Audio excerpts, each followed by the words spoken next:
ए जी 2000 रुपया दी ना काम बा। देखो ना हमरा सुनाइए नहीं खे दे, लगता कि कान में पानी घुस गइल बा। 2000 रुपया चाहिए। सुनाई नहीं खे दे। लेकिन एक सेकंड, हमार बहिन आवे वाला बिया। हैं? कब आई कितना बजे? सुना होए। खत्म, बाय बाय, टाटा, गुड बाय, गया। भाभी हाय हमार कान में के रहुआ ले ली, अपन कान में के छोटका वाली हमरा के दे दी। एगो तो दे इतना भारी बा, ऊपर से इतना भारी गहना किन देले बारन राउंड नंदोई। जरूर दाल में कुछ काला बा। ई हमार फेवरेट बा, हम ना देहम। अरे ले ली, रहुआ पर अच्छा लगी। का भइल? मम्मी जी कान में के अदला बदली करेला कहतरी। कैसन कान में के रे? ई तो कान में के तोड़ ना हो। अरे तू नहीं खू जाना, तार दामाद किन ले बारन। अच्छा और ठीक बा, कर ला अदला बदली कहती इतना तो।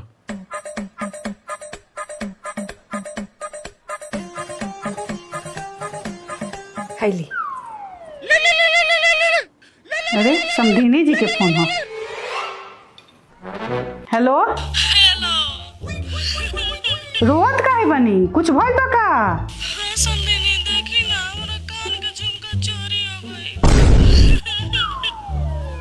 कान में के चोरी हो गइल बा?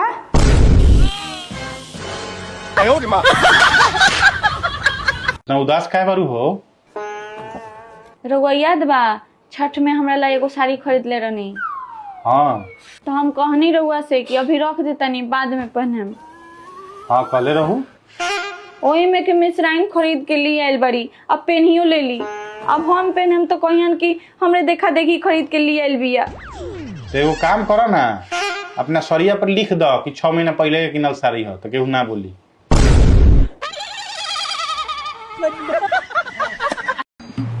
ए जी 10,000 रुपया दी तो। इतना रोज के का ड्रामा बा? परसों 1 लाख रुपया मांगलू, काले 50,000 रुपया मांगलू, आज 10,000 मांगा तारू। इतना पैसा के तू करेलू का? दीहन तब न कुछ करेम। माई मांगत रहेली, हम देवे नहीं ना। ते पढ़ाई नहीं किसको करत? चल हाथ निकाल, हाथ निकाल जल्दी, हाथ निकाल। ठीक बा, हम हाथ निकाल देब, लेकिन रउआ एगो बात बताएं तब। का? रउआ भगवान के माने नी? हाँ माने नहीं। हाँ तब ठीक बात, ली भगवान के मान ली। भगवान लोग कहेला नु बच्चा भगवान के रूप होला। ली मारी ना, ली मारी, पाप चढ़ाई अपना ऊपर। अच्छा ठीक बा भगवान जी, हम लोग के नाम मारे, लेकिन भगवान जी पढ़ाई लिखाई करी ना तो भगवान जी रोआ फेल हो जाए। ते हमरा से बोली सा कि तोर मम्मी बोली कि खेले जाएला, हम मम्मी तो बोल रही नहीं की।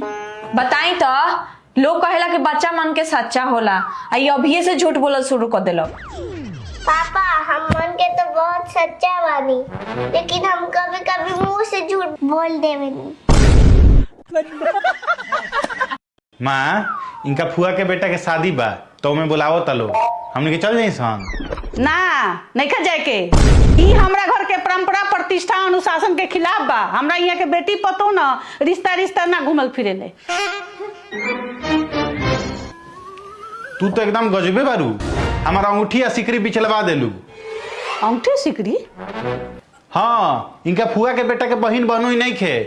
हम जैती तो हम ही दूल्हा के कपड़ा पहनती, तो हमरा अंगूठी मिलित आ सिकरी मिलित, आ उ माटी कोड़ती नु तो उनका अलग नेग मिलित।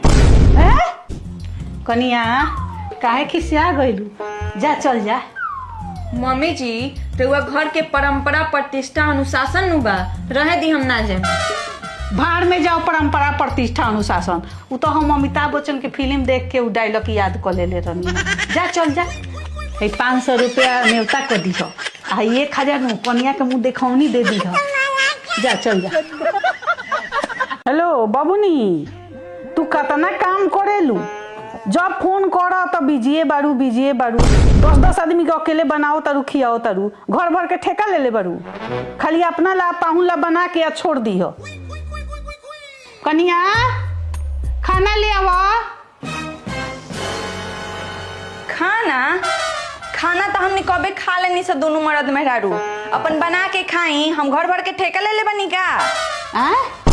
ई कौन भाषा बोलत तनी? रौरे भाषा जवन अपना बेटी के सिखावत रहनी। हाँ